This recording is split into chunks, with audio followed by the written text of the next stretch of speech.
नमः हरे हराय नमः। हरे कृष्णा जी, आप सबका बहुत बहुत स्वागत है। मंगलाचरण आरंभ करते हैं। ओम नमो भगवते वासुदेवाय। ओम अज्ञानतिमिरान्धस्य ज्ञानाञ्जनशलाकया चक्षुरोन्मीलितं येन तस्मै श्रीगुरवे नमः। नमः ओम विष्णुपादाय कृष्णप्रेष्ठाय भूतले श्रीमते भक्तिवेदांत स्वामिनिति नामिने। नमस्ते सारस्वते देवे गौरवाणी प्रचारिणे निर्विशेष शून्यवादी पाश्चात्य देश तारिणे। जय श्री कृष्ण चैतन्य प्रभु नित्यानंद श्री अद्वैत गदाधर श्रीवासादि गौर भक्त वृंद। हरे कृष्ण कृष्ण कृष्ण हरे हरे, हरे राम राम राम हरे हरे। कार्पण्य दोषोपहत स्वभावः पृच्छामि त्वां धर्म सम्मूढचेताः। यच्छ्रेयः स्यान्निश्चितं ब्रूहि तन्मे शिष्यस्ते अहं शाधिमां त्वां प्रपन्नम्। हरे कृष्णा जी। भगवद गीता आरंभ करते हैं। अध्याय 4 श्लोक नंबर 24। ब्रजेश्वरी जी आप पढ़ेंगे संस्कृत। हरे कृष्णा। ब्रह्मार्पणं ब्रह्म हविः ब्रह्माग्नौ ब्रह्मणाहुतं ब्रह्मैव तेन गन्तव्यं ब्रह्म कर्म समाधिना। हरे कृष्ण। हरे कृष्ण।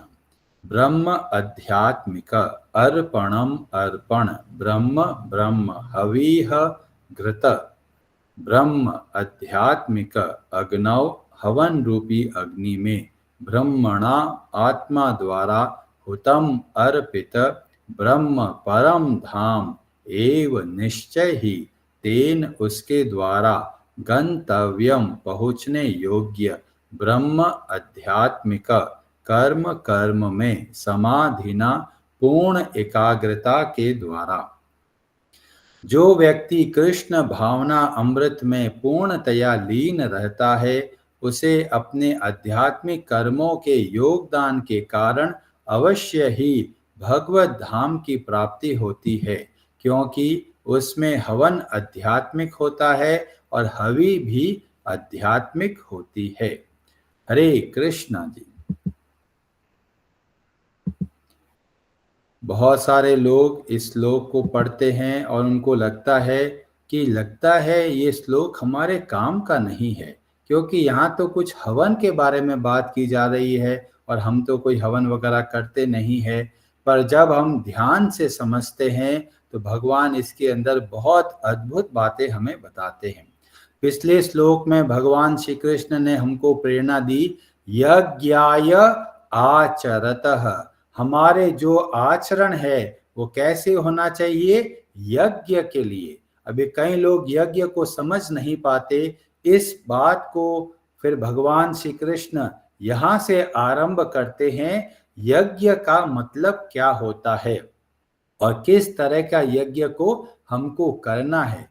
तो इस श्लोक से श्लोक नंबर 24 से लेकर श्लोक नंबर 33 तक भगवान श्री कृष्ण बहुत सुंदर तरीके से तरह तरह के यज्ञों का वर्णन करते हैं और हमें प्रेरणा देते हैं कि हमको किस तरीके से ये यज्ञ रूपी कार्य करना है। और जैसे कि बताया गया, हर एक कार्य के पीछे का उद्देश्य क्या होना है? यज्ञाय, यज्ञ के लिए, मतलब भगवान श्री कृष्ण की प्रसन्नता के लिए। अभी कई लोगों के मन में प्रश्न आता है कि प्रभु जी हम तो ऑफिस जाते हैं, जॉब करते हैं, हमारा मैनेजर होता है, कंपनी का सीईओ होता है, हम तो उनके लिए कार्य करते हैं या फिर हम अपना जो सुख सुविधा है उसके लिए कार्य करते हैं। तो ये कैसे समझें कि हम कार्य भगवान के लिए कर रहे हैं? तो इस बात को समझाते हुए भगवान श्री कृष्ण बताते हैं इस श्लोक के अंदर 6 बार ब्रह्म शब्द का प्रयोग किया और इस श्लोक के माध्यम से हमको प्रेरणा मिलती है ब्रह्म अर्पणम ब्रह्म। जब हम भगवान के लिए कार्य करते हैं तो वास्तव में जो भी संसाधन है वो सब के सब आध्यात्मिक बन जाते हैं। जब ऑफिस का काम करते हैं, लैपटॉप पे कार्य करते हैं, कंप्यूटर के आगे कार्य करते हैं तो लगता है ये तो भौतिक है, पर उद्देश्य जब भगवान की सेवा के लिए किया जाता है तो वास्तव में वो जो कंप्यूटर है, जो लैपटॉप है, वह भी आध्यात्मिक बन जाता है। और ये बहुत ही सूक्ष्म बात है जो हमें भगवान इस श्लोक के माध्यम से बताते हैं किस तरीके से हर एक वस्तु को आध्यात्मिक बनाया जा सकता है, क्योंकि वो सब का सब वास्तव में आध्यात्मिक ही है। ये कैसे है, ये अलग अलग श्लोकों के द्वारा हम समझने का प्रयास करेंगे।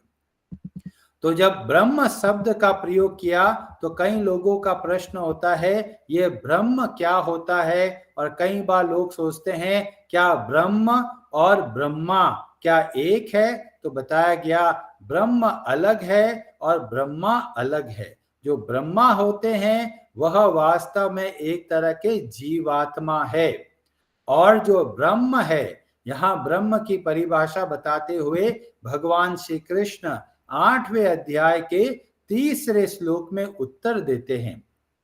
क्योंकि अर्जुन एक प्रश्न करते हैं, अर्जुन प्रश्न करते हैं ये ब्रह्म क्या है या ब्रह्म कौन है। तो उसका उत्तर देते हुए भगवान श्री कृष्ण बहुत सुंदर तरीके से आधे श्लोक के अंदर ब्रह्म की परिभाषा बताते हुए बोलते हैं अक्षरम ब्रह्म परमम। जो अक्षर है, अक्षर का मतलब जो क्षर जो बोलते हैं, जिसका क्षय हो, जो घट जाता है, जो विनाश को प्राप्त होता है, उसको बोलते हैं क्षर। और जब अ लगा दिया जाता है तो वह बन गया अक्षर। अक्षर का मतलब हो गया अविनाशी, जिसका कभी भी नाश नहीं हो। और ये ब्रह्म शब्द का प्रयोग अलग अलग कॉन्टेक्स्ट में अलग अलग किया जाता है।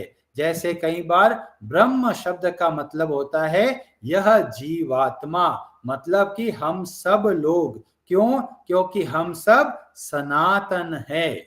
और ये बात बताया गया एक हमारे उपनिषद में, जिसका नाम है बृहद आरण्यक उपनिषद।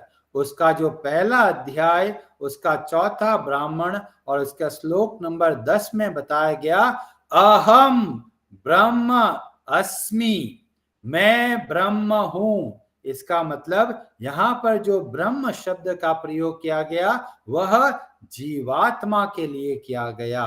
तो जब भी ब्रह्म शब्द का प्रयोग किया जाता है तो हमको सोचना है यहां पर ब्रह्म शब्द का क्या कॉन्टेक्स्ट है और क्या मतलब है।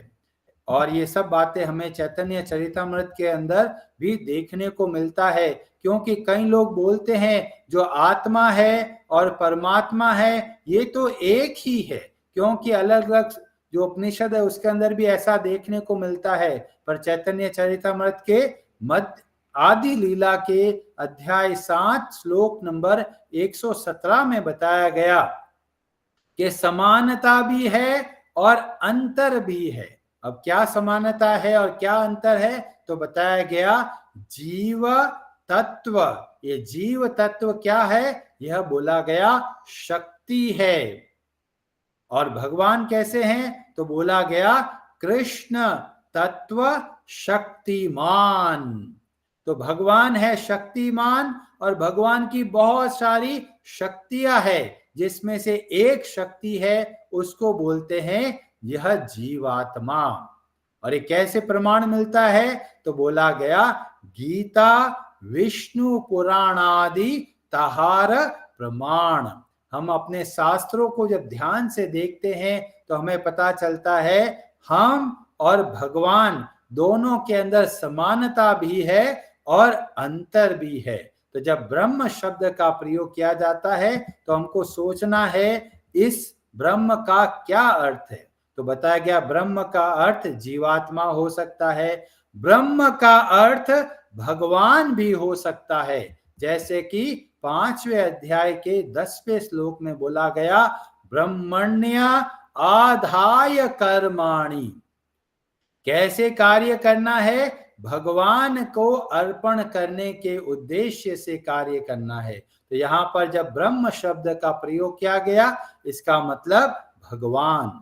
ऐसे ही 10वें अध्याय के 12वें श्लोक के अंदर अर्जुन बोलते हैं, भगवान श्री कृष्ण की स्तुति करते हुए बोलते हैं, परम ब्रह्म परम धाम पवित्रम परमम भवान। तो यहां पर जब ब्रह्म शब्द का प्रयोग किया गया तो किसके लिए किया गया, भगवान श्री कृष्ण के लिए।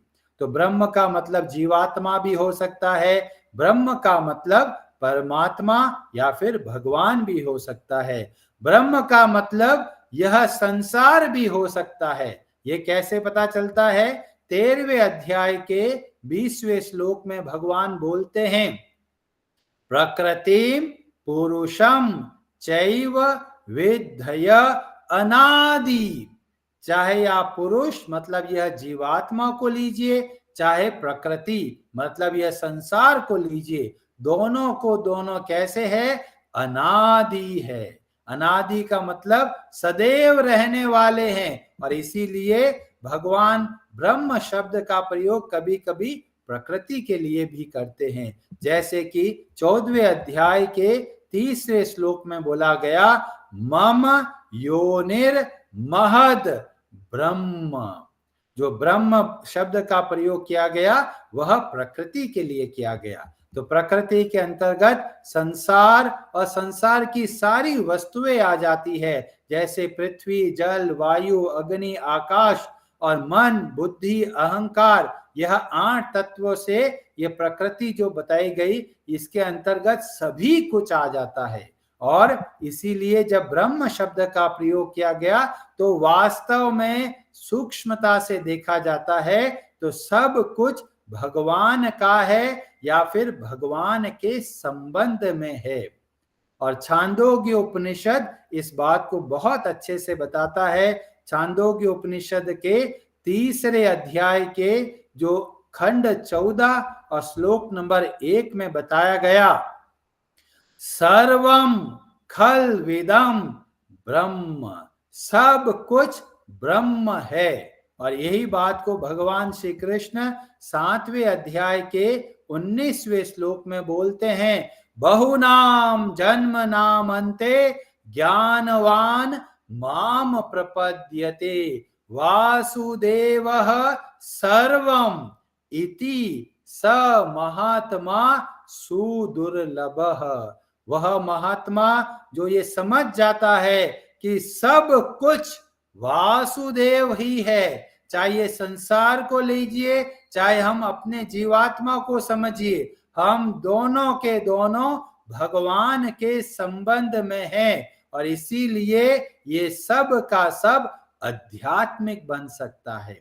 और इस बात को बताते हुए भगवान श्री कृष्ण इसका परिणाम बताते हैं 6ठे अध्याय के 30वें श्लोक में। वहां पर बोला गया, यो माम पश्यति सर्वत्र, जो सब जगह पर भगवान श्री कृष्ण को देखता है, सर्वम च मयि पश्यति, सब कुछ भगवान श्री कृष्ण के अंतर्गत देखता है, तस्याहम न प्रणश्यामि, उसके लिए मैं कभी भी अदृश्य नहीं होता। मतलब वह व्यक्ति सदैव भगवान श्री कृष्ण के दर्शन कर सकता है, जैसे कि प्रहलाद महाराज की कथा में हमें देखने को मिलता है।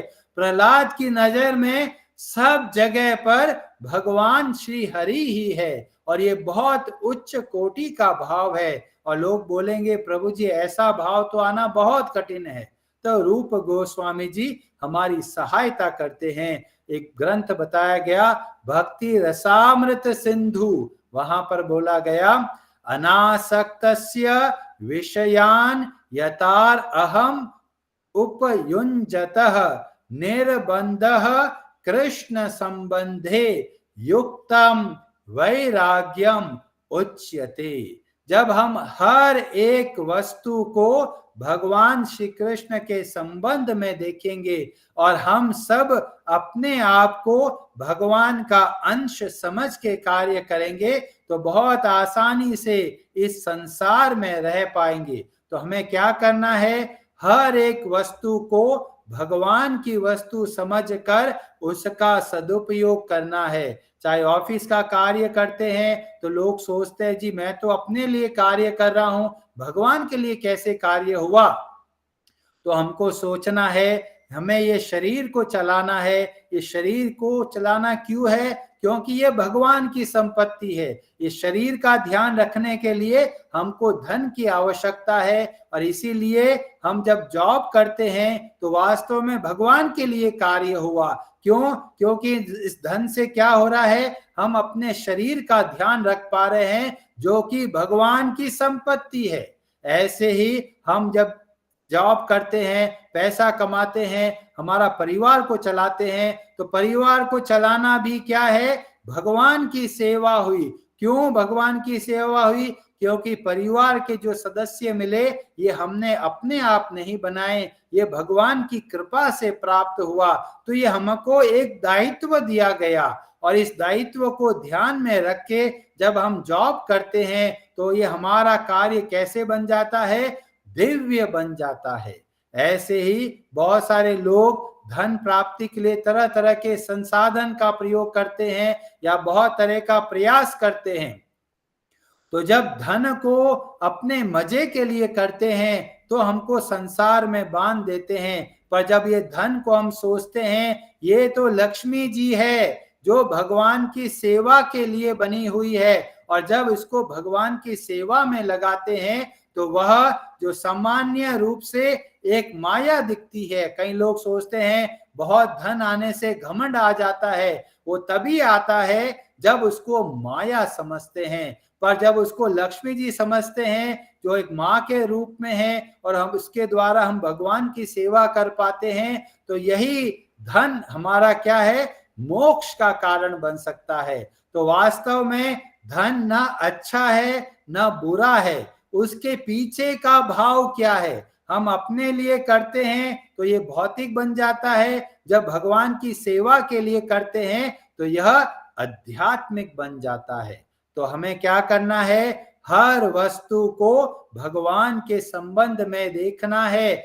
चाहे वो घर की वस्तुएं हो, कई लोग बहुत तरह की शॉपिंग करते हैं, सोचते हैं बहुत अच्छा लग रहा है, सेल चल रहा है, चलो शॉपिंग कर लेते हैं। पर शॉपिंग करने से पहले सोचना है यह संपत्ति भगवान की है, क्या इसका सदुपयोग हो रहा है या फिर दुरुपयोग हो रहा है। खर्चा कर रहे हैं, इसके पीछे का भाव क्या है, क्या लोगों को दिखाने के लिए कर रहे हैं, खुद के मजे के लिए कर रहे हैं, या फिर जितनी आवश्यकता है उतना खर्च कर रहे हैं। इसीलिए सोच विचार कर धन का सदुपयोग करना है, सोच विचार कर हमें समय का सदुपयोग करना है, सोच विचार कर हमारे शरीर का सही सदुपयोग करना है। यही बात को बताते हुए भगवान श्री कृष्ण बोलते हैं ब्रह्म अर्पणम ब्रह्म। इस श्लोक के माध्यम से एक बहुत बड़ा सिद्धांत हमारे सामने आता है। ये हमारे ऊपर निर्भर करता है कि वस्तु को क्या हम भौतिक रखना चाहते हैं या फिर आध्यात्मिक बनाना चाहते हैं। हरे कृष्णा जी, आप सबका बहुत बहुत धन्यवाद। आज की कथा से आपको क्या शिक्षा मिली, अगर आप कुछ बताना चाहे तो अपना हाथ खड़ा कर सकते हैं और आज के संबंध में कोई प्रश्न हो तो आप पूछ सकते हैं। रितु खन्ना जी, आप कुछ कहना चाहते हैं? हरे कृष्णा प्रभु जी। हरे कृष्णा जी। प्रभु जी, ये जब शब्द अर्थ पढ़ा था उसमें खवी शब्द आया था, खवी शब्द क्या मतलब, उसका अर्थ नहीं पता। जैसे बताया गया, यज्ञ करते हैं तो यज्ञ की तरह तरह की सामग्री होती है, घी होता है, अग्नि होता है, हवन सामग्री होता है। तो भगवान इसका उदाहरण देते हुए बताते हैं कि जब हम भगवान के लिए कार्य करते हैं तो सामान्य कार्य भी दिव्य बन जाता है। जैसे कि कोई यज्ञ किया जाता है तो अग्नि भी भौतिक है, हवन सामग्री भी भौतिक है, जो घी है वह भी भौतिक है, पर उद्देश्य यज्ञ के लिए किया जाता है। इसीलिए ये सब के सब कैसे हो गए? आध्यात्मिक हो गए। तो हवन अच्छा सामग्री को बताते हुए हवि शब्द का प्रयोग किया जाता है, अच्छा, हवि मतलब हवन सामग्री जो सब हवन होता है। सामग्री का। ठीक है, हरे कृष्ण प्रभु जी, हरे धन्यवाद प्रभु। कृष्णा जी, बहुत बहुत धन्यवाद जी। हरे कृष्णा प्रभु जी। हरे कृष्णा जी। प्रभु जी, जैसे आपने भी बताया कि हम जो है वो प्रहलाद जो है वो सभी में जो है वो देखना, भगवान के भक्त को देखना और इस प्रकार से भगवान के अंश को देखना, ये सोचते हैं। बट जनरली जब हमें कोई किसी के साथ मतभेद हो जाता है या कुछ ऐसी सिचुएशन होती है, तो उस समय तो हम जो है बहुत बुरे बुरे ख्याल आते हैं, मतलब दूसरे पर्सन के खिलाफ, और हम लोग बोलते भी है बहुत। तो उस चीज में हम लोग कैसे उससे बाहर आ सकते हैं? मतलब बहुत डिफिकल्ट सिचुएशन है नहीं, एक्सेप्ट करने के लिए। बिल्कुल भी डिफिकल्टी नहीं है। जैसे अगर कोई व्यक्ति से मतभेद हो जाता है और हम बुरा बोलते हैं, तो हमें ये सोचना है हम बुरा उनको क्यों बोल रहे हैं। क्या उनकी भलाई के लिए बुरा बोल रहे हैं या फिर हमको अच्छा नहीं लगा इसीलिए बुरा बोल रहे हैं। तो हम देखते हैं गोलोक वृंदावन के अंदर भी कॉन्फ्लिक्ट देखने को मिलता है, वहां भी मतभेद देखने को मिलता है।